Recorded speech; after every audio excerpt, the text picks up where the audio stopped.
الحمد لله رب العالمين والعاقبة للمتقين والصلاة والسلام على سيد الأنبياء والمرسلين أما بعد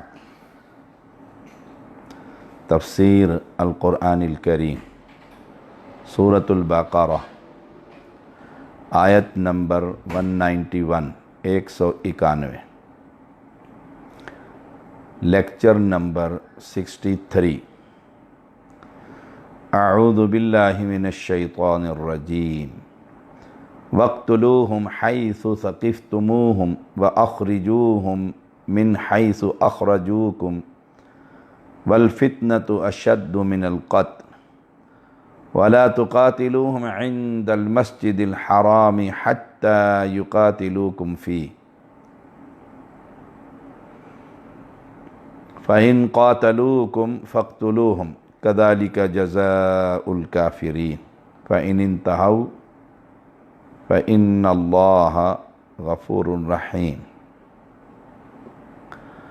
اور انہیں قتل کرو جہاں انہیں پاؤ، اور انہیں وہاں سے نکالو جہاں سے انہوں نے تمہیں نکالا، اور فتنہ قتل سے زیادہ سخت، اور مسجد حرام کے پاس ان سے نہ لڑو یہاں تک کہ وہ اس میں تم سے لڑیں، پھر اگر وہ تم سے لڑیں تو انہیں قتل کر دو، ایسے ہی بدلہ ہے کافروں کا، پھر اگر وہ باز آ جائیں تو بے شک اللہ بے حد بخشنے والا نہایت رحم والا ہے۔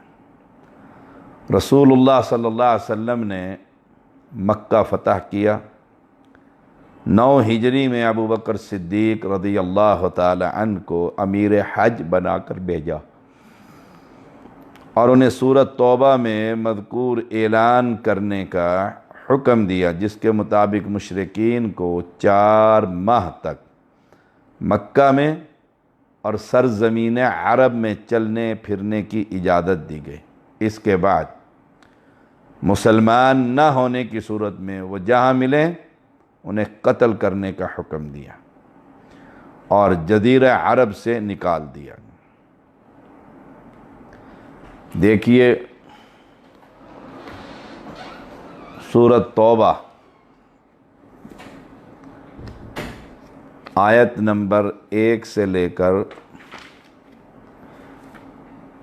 5 تک۔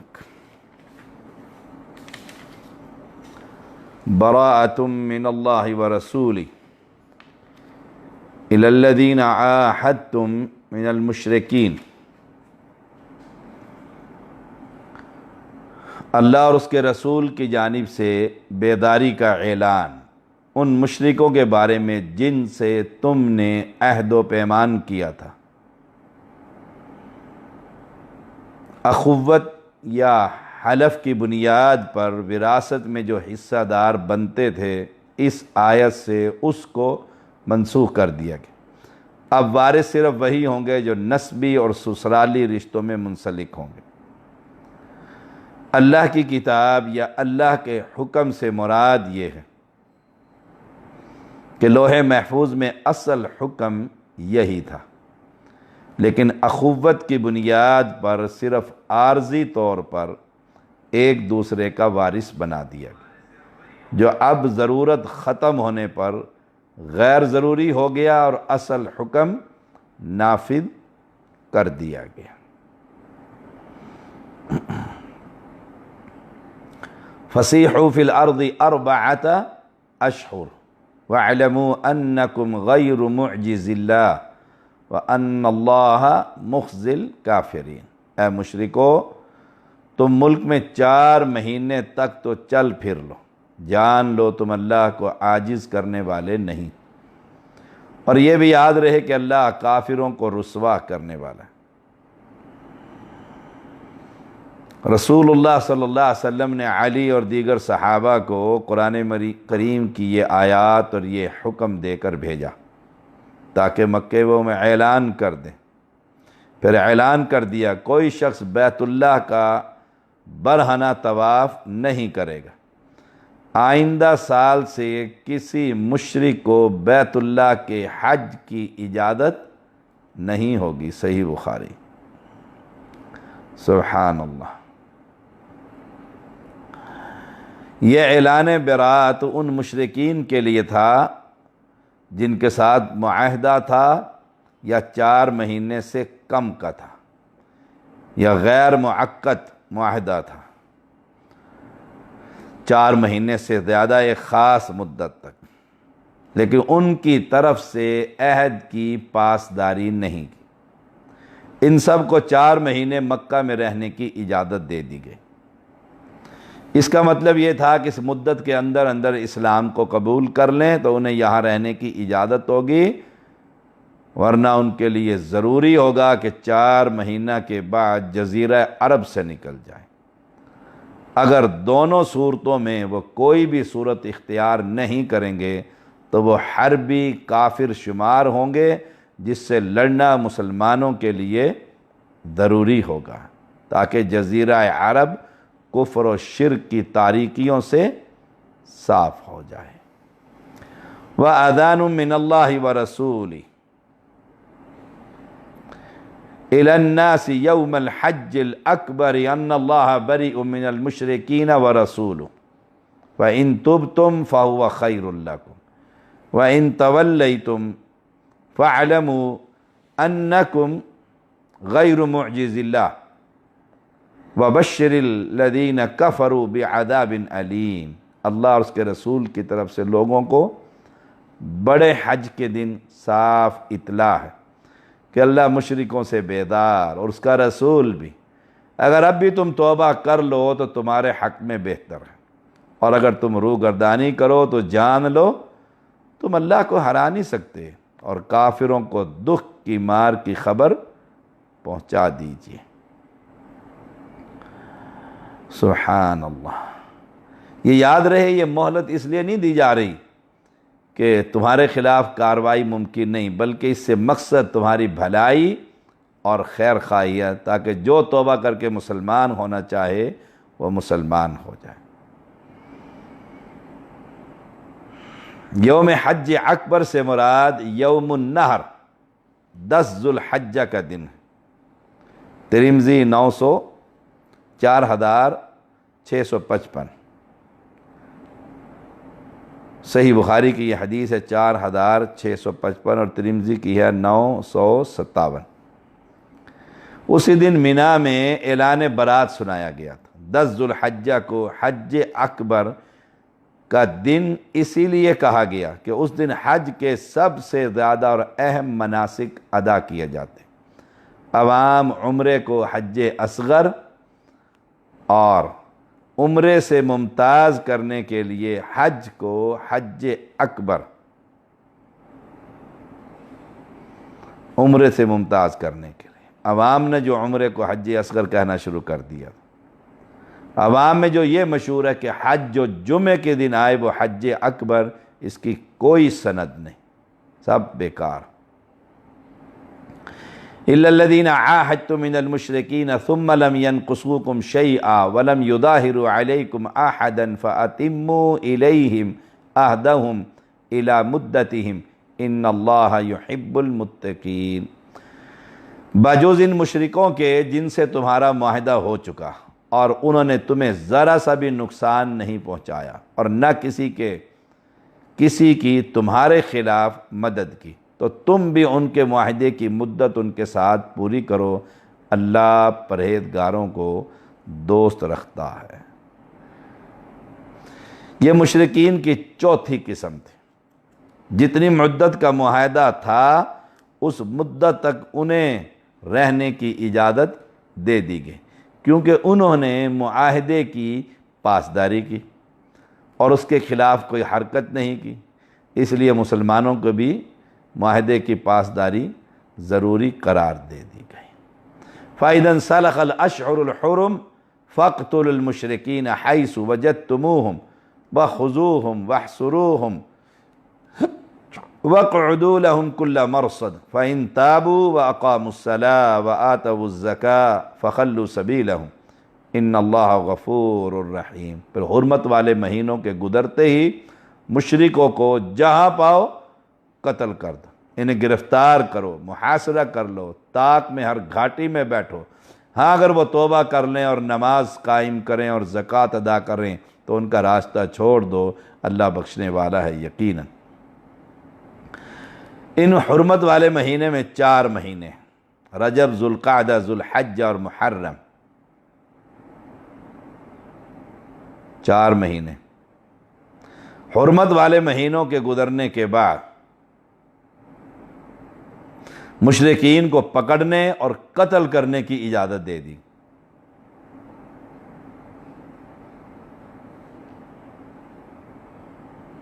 چار مہینوں میں ان مشرکوں سے لڑنے اور ان کے خلاف کسی قسم کا قدم اٹھانے کی اجازت نہیں دی گئی۔ یہ 4 مہینے اشہر حرم،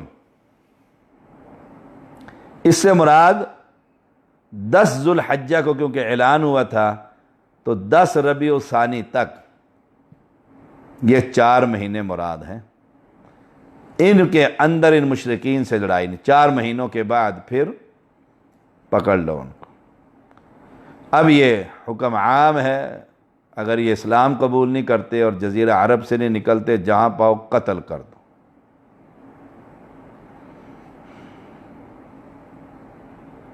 جہاں پاؤ قتل کر لو، انہیں قیدی بنا لو یا قتل کر دو، ان کا محاصرہ کرو، انہیں گرفتار کرو، اس سے مراد قیدی، ان کا محاصرہ کر لو اور ان کی طاق میں ہر گھاٹی میں جا بیٹھو، تمہیں کہیں ملے تم کارروائی کرو، قلعے کے اندر پناہ گاہیں، گھات، حتیٰ کہ تمہاری اجازت کے بغیر ان کی نقل و حرکت بھی ممکن نہ رہے۔ ہاں اگر یہ توبہ کر لیں، نماز قائم کریں، زکوٰۃ دیں، پھر انہیں مسلمان سمجھا جائے گا۔ ابو بکر صدیق رضی اللہ تعالیٰ نے مانعین زکوٰۃ کے خلاف اسی آیت سے استدلال کرتے ہوئے جہاد کیا اور فرمایا واللہ لأقاتلن من فرق بین الصلاۃ والزکاۃ، اللہ کی قسم میں ان لوگوں سے ضرور لڑوں گا جو نماز اور زکوٰۃ کے درمیان فرق کریں گے، نماز تو پڑھیں لیکن زکوٰۃ ادا نہ کریں۔ تو یہ 5 آیات سورۃ توبہ کی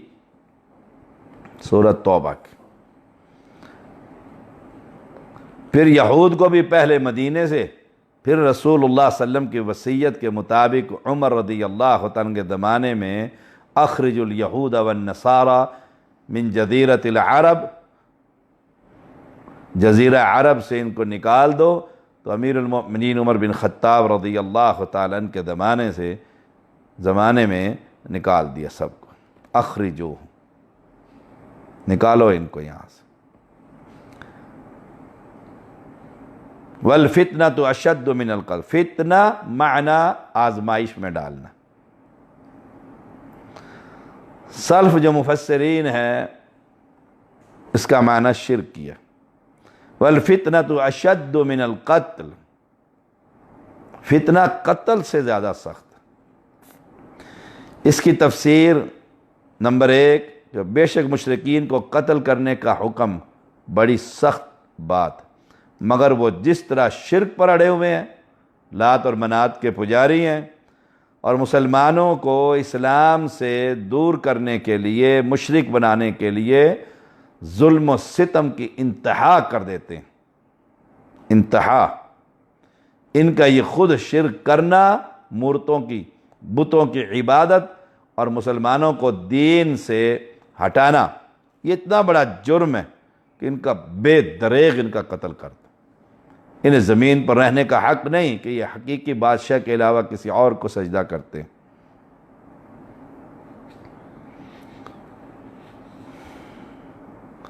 اتنا قتل عام ان کا کیا جائے کہ اللہ کا دین غالب ہو جائے اور کسی مسلمان ہونے والے شخص پر کوئی ظلم نہ کر سکے۔ دوسری تفسیر امام طبری رحمہ اللہ کہ کسی مومن کو اسلام قبول کرنے پر آزمائش میں ڈالنا، یہاں تک کہ وہ اسلام سے ہٹ کر دوبارہ مشرک بن جائے۔ اس مومن کے لیے اس سے زیادہ تکلیف اور نقصان دہ کہ وہ اسلام پر قائم رہتا اور اسی پر قتل ہو جاتا ہے، کیونکہ قتل تو ایک ہی دفعہ ہوتا ہے، جبکہ کفار کی طرف سے سزا اور عذاب تو 24 گھنٹے کا سلسلہ تھا۔ امام مجاہد رحمہ اللہ فرماتے ہیں کہ مومن کا بت پرستی کی طرف لوٹ جانا اس پر قتل ہونے سے زیادہ سخت ہے، وَالْفِتْنَةُ أَشَدُّ مِنَ الْقَتْلِ، زیادہ سخت۔ اس صورت میں معنی یہ ہوگا بے شک ان کفار کو قتل کرنا بڑی سخت بات ہے، مگر جو معاملہ وہ مسلمانوں کے ساتھ کر رہے ہیں وہ ان کے لیے قتل ہونے جانے سے بھی زیادہ تکلیف دہ۔ تو مسلمانوں کو قتل ہو جانے سے بڑی تکلیف اور آزمائش میں مبتلا کرنے کے مقابلے میں مسلمانوں کا انہیں قتل کرنا کم سخت ہے۔ یہی قرآن مجید کا اعجاز ہے کہ اس میں دونوں معنی موجود ہیں۔ وَلَا تَقْتُلُوهُمْ عِنْدَ الْمَسْجِدِ الْحَرَامِ حَتَّى يُقَاتِلُوكُمْ فِيهِ، سرزمین مکہ حرم، اس میں قتل و غارت منع۔ کفار اس میں لڑنے کی اگر ابتدا کریں تو پھر تمہارے لیے بھی لڑنا جائز ہے، پھر اگر وہ لڑائی کریں تو پھر تم صرف لڑائی ہی نہیں بلکہ انہیں قتل کر دو، پھر ان کی طبیعت ٹھیک کرو۔ کافروں کی یہی جزا۔ وَقَاتِلُوهُمْ حَتَّى لَا تَكُونَ فِتْنَةٌ وَيَكُونَ الدِّينُ لِلَّهِ فَإِنِ انْتَهَوْا فَلَا عُدْوَانَ إِلَّا عَلَى الظَّالِمِينَ، اور ان سے لڑو یہاں تک کہ کوئی فتنہ نہ رہے اور دین اللہ کے لیے ہو جائے، پھر اگر وہ باز آ جائیں تو ظالموں کے سوا کسی پر کوئی زیادتی نہیں۔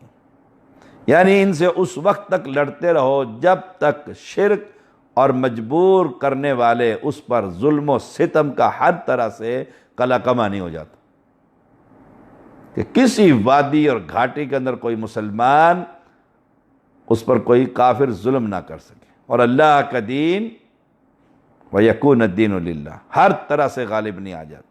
اسی لیے رسول اللہ صلی اللہ علیہ وسلم نے فرمایا مجھے حکم دیا گیا اُمِرْتُ أَنْ أُقَاتِلَ النَّاسَ حَتَّى يَشْهَدُوا أَن لَا إِلَٰهَ إِلَّا اللَّهُ،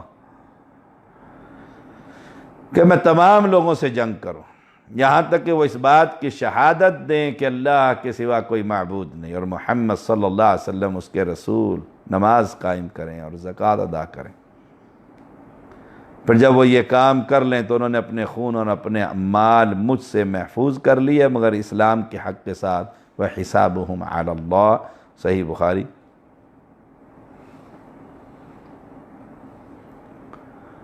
وَقَاتِلُوهُمْ حَتَّى لَا تَكُونَ فِتْنَةٌ وَيَكُونَ الدِّينُ لِلَّهِ، تو اس وقت تک جنگ جاری رہے گی، جہاد جاری رہے گا جب تک فتنہ ختم نہیں ہو جاتا اور دین اللہ کا غالب نہیں آ جاتا۔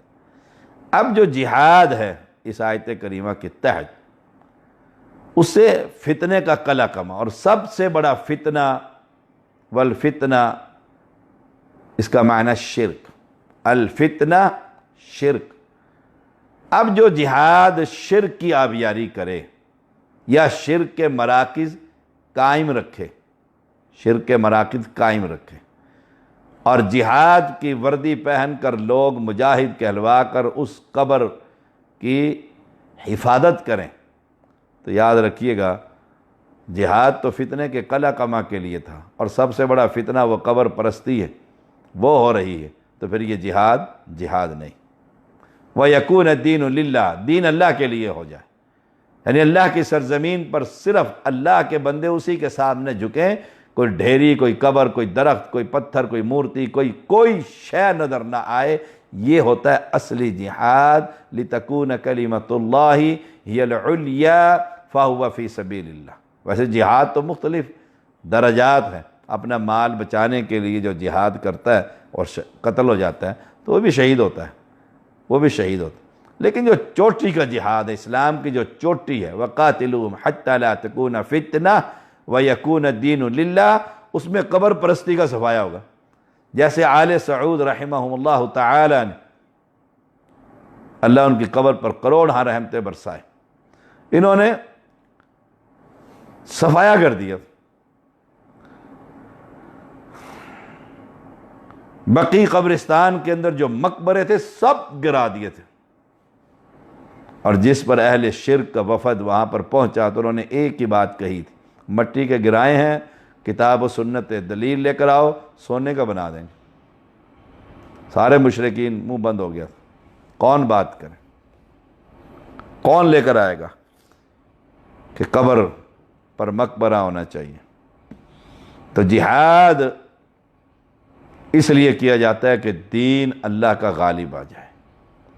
جو علاقہ فتح کیا وہاں پر سارے قبر اور مقبرے گرا دیے جائیں، اور ایک اللہ کا گھر، اور ایک گھر میں اس کے بندے اس کے سامنے جھکنے والے، اور کسی کا ڈر اور خوف ان کے دل میں نہ۔ یہ تو ہوتا ہے جہاد۔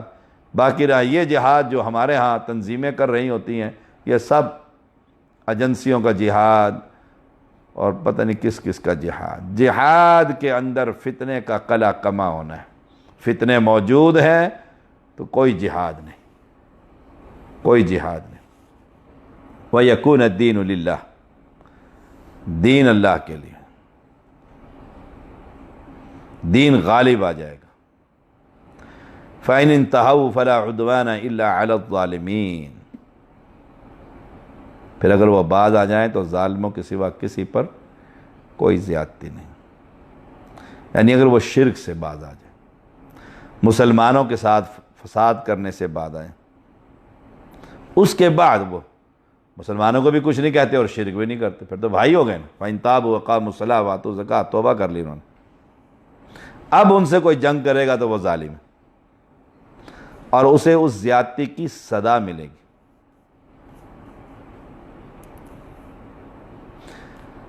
اگر وہ ظلم یعنی شرک سے بعد آ جائیں تو اب ان پر زیادتی جائز نہیں، کیونکہ اب وہ ظالم نہیں۔ ان الشرک لظلم عظیم۔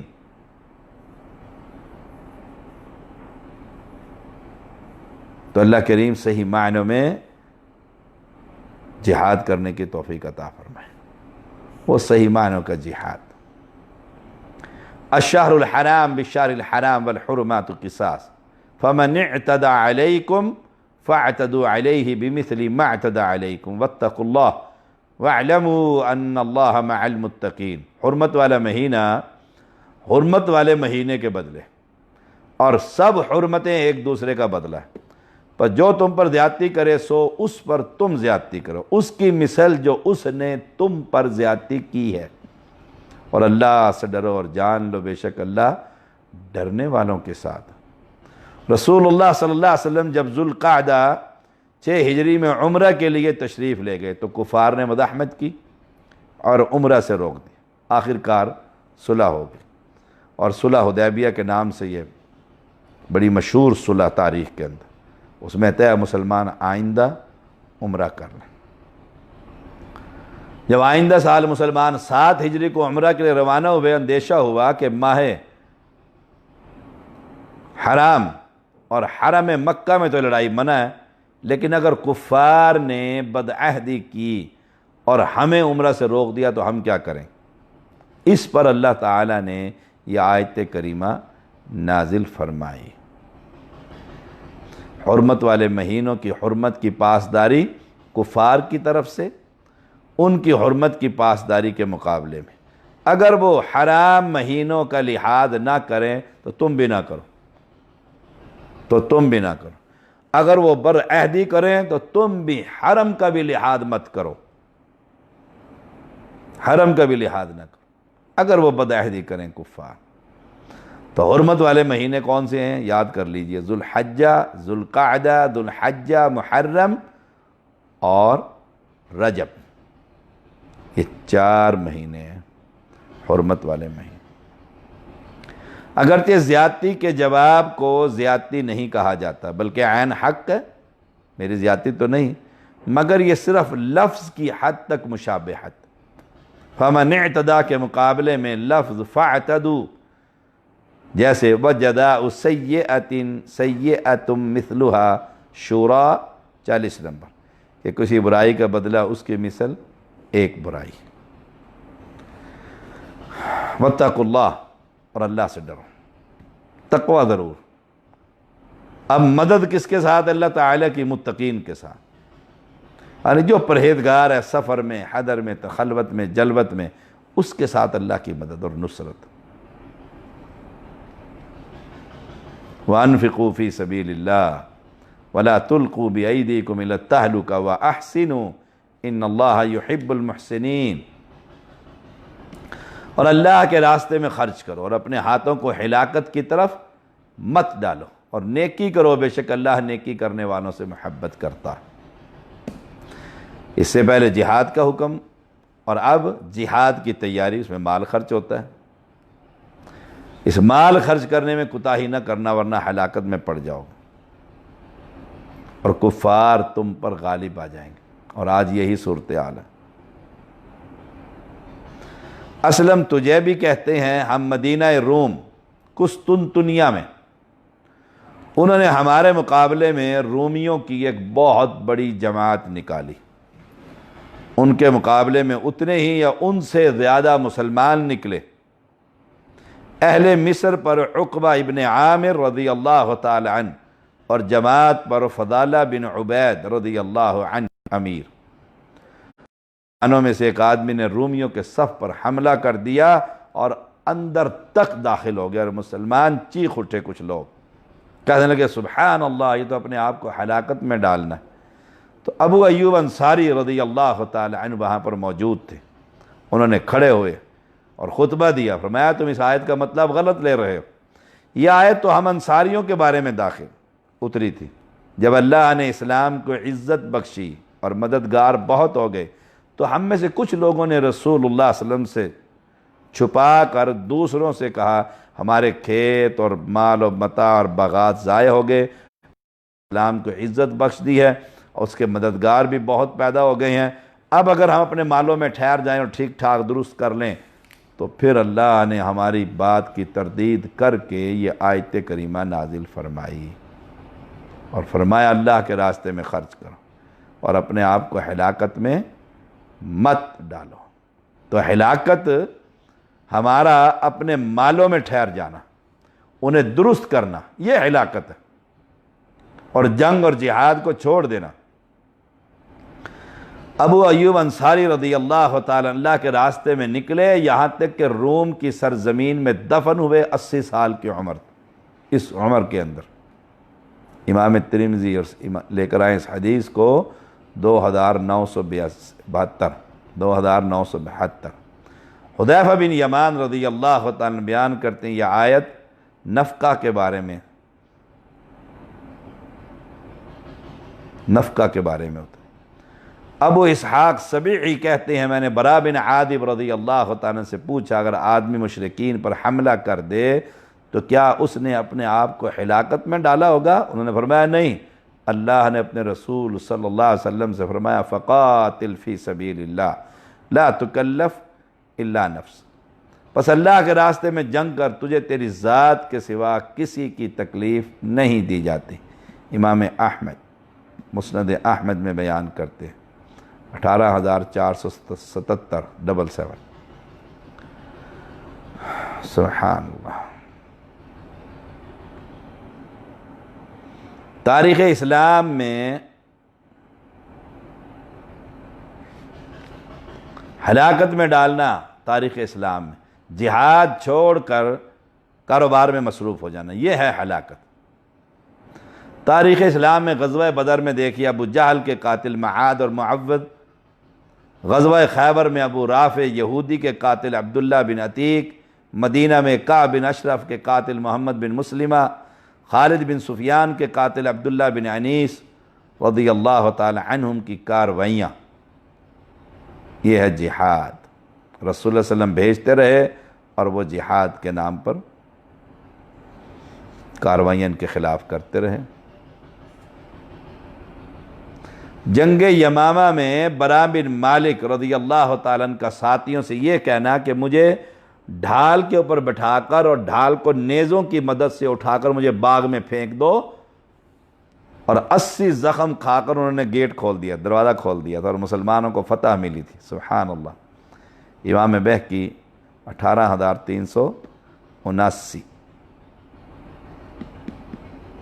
ہلاکت مسلمانوں کی، ہلاکت میں ڈالنا، جہاد کو چھوڑنا، مال خرچ نہ کرنا، کفار سے لڑنے کی بجائے محلات کی تعمیر اور عیش و عشرت کا سامان، یہ ہے ہلاکت میں ڈالنا۔